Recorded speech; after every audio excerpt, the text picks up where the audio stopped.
হাড়ের ক্ষত এখনো শুকোয়নি, কিন্তু তাই বলে তো আর ভক্তদের আবদার মাটিতে ফেলা যায় না। এজন্যই বুঝি হামজা চৌধুরীকে বলা হয় মাটির মানুষ।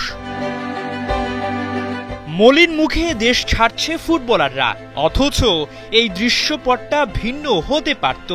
ড্র নিয়ে মাঠ ছাড়তে পারত বাংলাদেশ, তাতে অন্তত বেঁচে থাকতো আশা। এত সুন্দর কামব্যাক করে তারপরে পয়েন্ট ধরে রাখতে পারিনি, সেটা আসলে একটা দুঃখ বলেন কষ্ট বলেন সবারই আছে।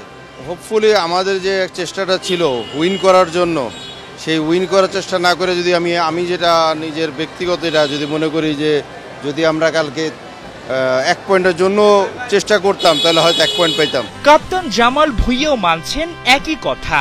শেষ সময় গোল খাওয়া যেন অভ্যাসে পরিণত হয়েছে লাল সবুজদের। এই টিমের একটা হিস্টোরি আছে, তা আমরা লাস্ট গোল কনসিভ করি। ম্যাচের আগে আমরা আলাপ করছি, মানে ফুল ম্যাচ ফোকাস থাকতে হবে। আর আমি প্রেস কনফারেন্সে বলছি, আমরা যদি জিততে চাই ও পয়েন্ট নিতে চাই, we have to play 95 minutes, মানে উইথ ফুল ফোকাস। কিন্তু আমরা এটা করতে পারি না।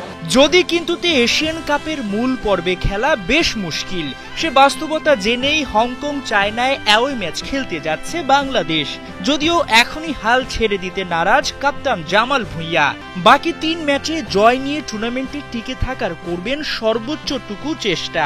1 পয়েন্ট লস করলে তাহলে আমরা আউট, সো 3টা ম্যাচ জিততে হবে। সমর্থকদের উদ্দেশ্যে কি বলবেন দেশ ছাড়ার আগে? না, আমি সাপোর্টার ফ্যান্সদের জন্য আমি বলবো থ্যাংক ইউ। আপনারা সবাই মানে ভালো সাপোর্ট দিছে, কিন্তু আমরা এটা আসলে আমরা দিতে চাইছি 3 পয়েন্ট, বাট এটা আমরা দিতে পারি না। বাট ইনশাল্লাহ আরও 3টা ম্যাচ আছে, সো ইনশাল্লাহ আমরা দিব কিছু। ঘরের মাটিতে হংকং চায়নাকে রুখে দেওয়ার সুযোগ পেয়েও হাতছাড়া বাংলাদেশের। ঢাকায় ফ্যাসিলিটিস নিয়ে আছে হংকং চায়নার বিস্তর অভিযোগ। এর মধ্যে ম্যাচ শেষে হামজা চৌধুরীর সঙ্গে দুর্ব্যবহার ওদের কোচিং স্টাফদের। অ্যাওয়ে ম্যাচে দাঁত ভাঙা জবাব দিতে পারবেন তো চৌধুরী সাহেব? ওর সাথে খেলার পরপরও কিন্তু কোচরা তার সাথে বিহেভিয়ারটা ভালো ছিল না। প্রেসিডেন্ট যে কথাটা বলেছে, যে বার্তাটা হলো যে এই ম্যাচটা তো আর আমরা ফিরে পাবো না। এখন নেক্সট যেখানে যাচ্ছেন সেখানে হলো হংকংয়ের হোম গ্রাউন্ড, সে হংকং সে অ্যাডভান্টেজগুলো নিবে।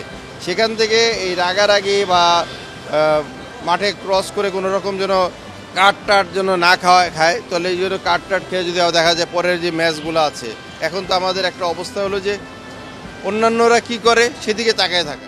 হাসান সজীব, ৭১। ড্র করলে অন্য একটা থাকতো, এখন তো আমরা একদম ব্যাক করতে চলে আসছি।